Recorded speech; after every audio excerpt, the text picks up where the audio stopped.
बिस्मिल्लाहिर्रहमानिर्रहीम। बस कैसे हैं आप लोग? उम्मीद है आप सब ठीक होंगे। आज के बायोमैकेनिक्स के लेक्चर में आज हम बोन ग्रोथ और डेवलपमेंट के बारे में हम डिस्कस कर रहे हैं। ठीक है, अब सबसे पहले बता रहे हैं कि जो बोन की जो ग्रोथ होती है वो हमारी जो अर्ली फीटल डेवलपमेंट के साथ बिगिन हो जाती है। ठीक है, और वो हमारी जो लिविंग बोन होता है उसमें कंटिन्यूसली चेंज हो जाती है उसकी कंपोजिशन में और स्ट्रक्चर में ड्यूरिंग उसकी पूरी लाइफ स्पेन में। ठीक है, मतलब कि मैंने चेंजेस आ जाते हैं उसमें नॉर्मल ग्रोथ में और उसकी मतलब कि बोन की मैचुरेशन में। अब इसमें ग्रोथ के दो टाइप्स इसने बताए हुए हैं, लॉन्गिट्यूडनल ग्रोथ और सर्कमफ्लेक्शनल ग्रोथ। ठीक है, अब लॉन्गिट्यूडनल ग्रोथ जो होती है बोन की वो होती है हमारी एपिफाइजर पे और जो हमारी एपिफाइजर प्लेट होती है उस पर। अब एपिफाइजर क्या है? एक कार्टिलेजिनस डिस्क होती है जो कि हमारे बोन के एंड पे प्रेजेंट होती है। उसके बरक्स जो हमारी डायफेसिस होती है वो हमारी सेंट्रल साइड पे होती है ईच एम्फीफाइजर में, जो कि कंटिन्यूसली एक न्यू बोन सेल प्रोड्यूस करती है। ठीक है, अब कहते हैं कि उसके बाद ये हमारी प्लेट जो होती है डिसअपियर होकर फिर वो बोन जो होता है वो हमारा फ्यूज़ हो जाता है लॉन्गिट्यूडनल ग्रोथ में। कहता है कि जो मोस्टली जो एपिफाइजर होती हैं वो हमारी क्लोज हो जाती है 18 ईयर्स की एज में, कुछ जो होती है वो हमारी 25 की एज में भी प्रेजेंट रहती हैं। उसके बाद है सर्कमफ्लेक्शनल ग्रोथ। अब इसमें जो हमारी जो लॉन्ग बोन्स जो होती हैं वो हमारी डायमीटर में ग्रो करती हैं थ्रू आउट लाइफ स्पेन में। ठीक है, और इसमें जो होती है मोस्ट रैपिड ग्रोथ होती है बिफोर एडल्टहुड। अब इसमें यह है कि जो इंटरनल लेयर होती है हमारी प्रोस्टेम की वो बिल्ड होती है। ठीक है, जो कि न्यू बोन टिश्यू में एक कंसंट्रेटिक लेयर्स बनाती है हमारे एग्जिस्टिंग बोन के टॉप पे। और कह रहे कि सेम टाइम में जो होती है बोन जो होती है रिजॉल्व और एलिमिनेट होती है हमारी जो कि मेडुलर कैविटी के सर्कमफ्रेंस में, ताकि हमारा जो डायमीटर जो है कैविटी का वो कंटिन्यूसली इनलार्ज हो सके। ठीक है, ये इस तरह एक करते हैं जिसमें ये बहुत बेंड करती है स्ट्रेस और टॉर्जन स्ट्रेस को। ठीक है, अब कहते हैं कि ये जो चेंजिंग होती है हमारी बोन की साइज़ और शेप में, ये हमारे ओस्टियोब्लास्ट और ऑस्टियोक्लास्ट सेल्स की वजह से होती है।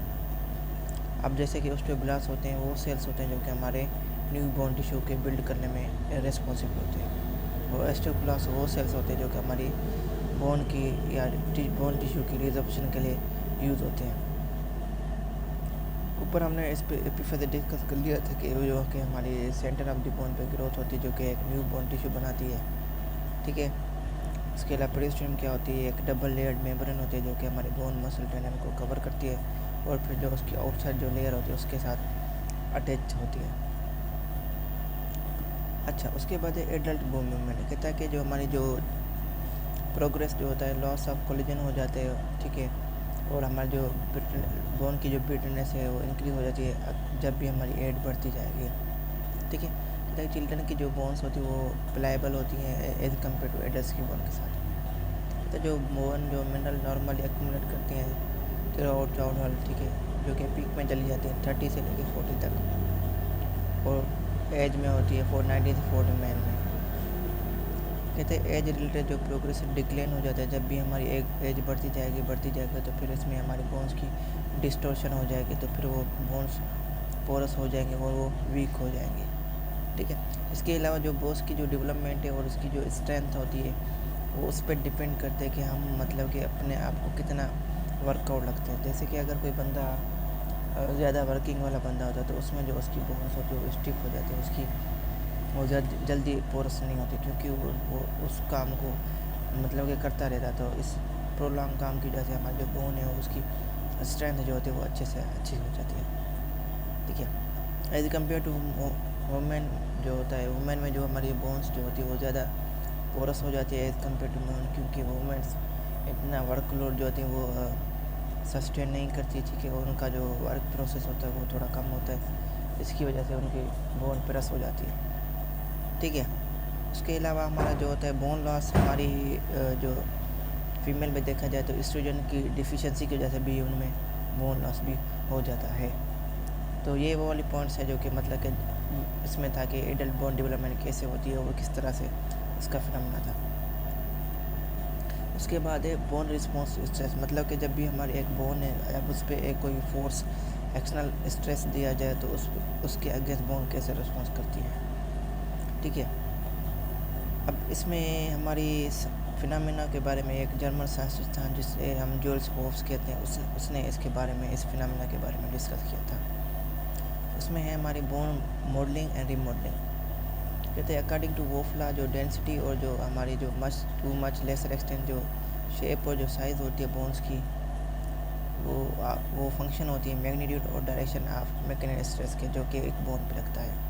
कहता है जो डायनामिक मैकेनिकल लोडिंग होती है वो बोन को डिफॉर्म या स्ट्रेन कर देती है, मतलब कि उसमें उसकी शेप चेंज कर देती है। अब जो स्ट्रेंथ्स होते हैं ये उसकी जो बोन शेप उसको चेंज कर देती हैं, जिसकी वजह से उसकी जो हमारी स्ट्रेंथ होती है वो भी चेंज हो जाती है, जिसको हम रीमॉडलिंग कहते हैं। रीमॉडलिंग मतलब कि जब भी एक बोन है किसी भी स्ट्रेस की वजह से उस बोन की शेप या साइज़ या जो स्ट्रेंथ है उसको चेंज किया जाए तो उसे हम रीमॉडलिंग कहते हैं। कहते हैं जो रीमॉडलिंग जो होती है इन्वॉल्व करती है हमारी फटीग डैमेज, ओल्डर बोन की रीअब्जॉर्प्शन को और फार्मेशन ऑफ न्यू बोन को। बोन रीमॉडलिंग एक टर्म होता है, ठीक है, जो कि हमारी फार्मेशन ऑफ न्यू बोन के लिए यूज़ होता है और ये नॉट प्रेसिडेड होता है रीअब्जॉर्प्शन के लिए। ये एक प्रोसेस है जहाँ इमेच्योर बोन्स होती हैं वो ग्रो करना स्टार्ट करती हैं।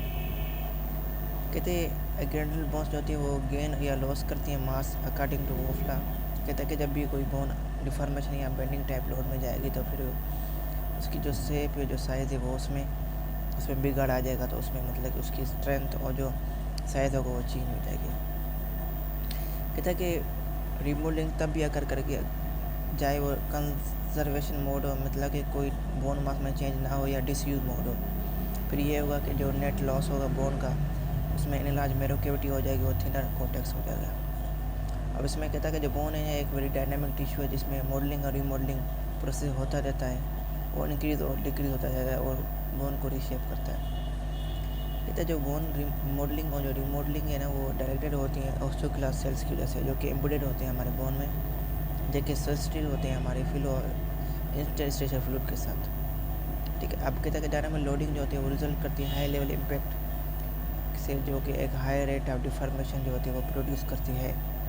ठीक है, जिसकी वजह से हमारी जो डिफॉर्मेशन है वो ज़्यादा से ज़्यादा स्टार्ट हो जाती है। जब भी हमारे ज़्यादा से ज़्यादा ऑस्टियोब्लास्ट सेल्स हमारे एक्टिवेट हो जाएंगे तो फिर हमारी जो न्यू बोन्स की जो फॉर्मेशन ज़्यादा से ज़्यादा हो जाएगी और ऑस्टियोब्लास्ट की एक्टिविटी से हमारे जो ओल्डर बोन्स हैं जो कि हमारी ख़त्म हो गई उसकी मतलब कि डिस्टॉर्शन स्टार्ट हो जाती है। ठीक है, अब जो बोन रिमॉडलिंग जो होती है वो हमारी ऑस्टियोब्लास्ट और ऑस्टियोक्लास्ट के बैलेंस से ही होती है। ठीक है, अब इन दोनों का जो आपस में बैलेंस होगा तभी मतलब कि बोन जो है वो मॉडल और रीमॉडलिंग हो जाएगी। तो इसी के साथ आज का लेक्चर एंड करते हैं। उम्मीद है आपको लेक्चर अच्छा लगा होगा और इस लेक्चर से रिलेटेड कोई भी क्वेरी हो तो कमेंट कर सकते हैं। अपना ख्याल रखें। अल्लाह हाफिज़।